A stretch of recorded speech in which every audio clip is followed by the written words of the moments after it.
According to the American Cancer Society, 1 in 8 women will get breast cancer during their lifetime. But women aren't the only ones at risk. In this medical mythbuster, Viv Williams breaks down a big misconception that men can't get breast cancer.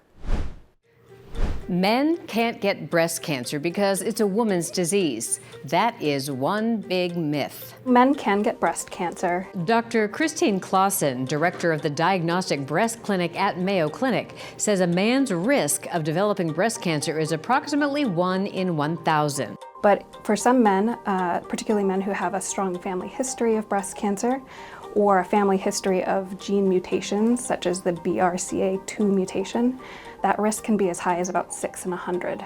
How can that be if men don't have breasts? Men do have small amounts of breast tissue behind each nipple, Which is where most male breast cancer lumps develop. But she adds that even if men do notice lumps, they often delay seeing a provider because they don't know they're at risk or they may be embarrassed. But it's important for us to be able to catch it as early as possible so that we can have less intense treatments and better outcomes. Clausen says treatment for male breast cancer is similar to what many women with breast cancer experience, a mastectomy, which is the surgical removal of breast tissue.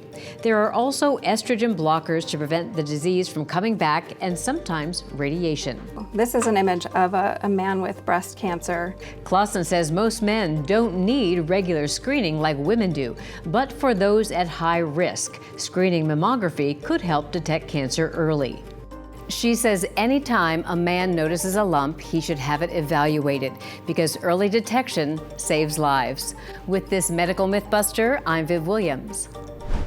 Yeah, that is so true. A lot of men think that they can't get breast cancer because that is a woman's disease. Mm-hmm.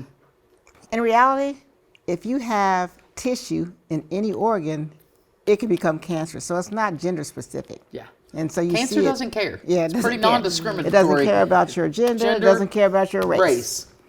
Yeah, so if I'm a man then, should I be doing regular breast checks? Well, you want to pay attention. So if you actually feel that there's a lump or something's developing, you don't want to ignore it. I think they just think that, it's not a pimple or something like that. Right. It's easier for a man to feel a lump than it is for a woman because they don't have as much breast tissue and not as dense. But I think, I don't know if you guys ever saw it, but A Million Little Things. It was a series that was on TV, and it highlighted men's breast cancer because the main character actually passes away with breast cancer. Yeah. And he's a man. And I think it's interesting, the treatment is going to be about the same, the mastectomy and all that, but it's also interesting when they talk about estrogen blockers. So that's a little, I know in traditional medicine, they believe that the hormones cause the cancer. So that's interesting. I think Well, and as a breast cancer survivor, which is what moved you into the functional medicine, to really understand what was really going on and what's really driving the disease, start looking for the other things that are creating the inflammation, which is allowing things to develop. Yeah, allowing the cells not to replicate normally. I want to hear more about what you were going to say because as an OBGYN, and now you're really focused on helping people with cellular health.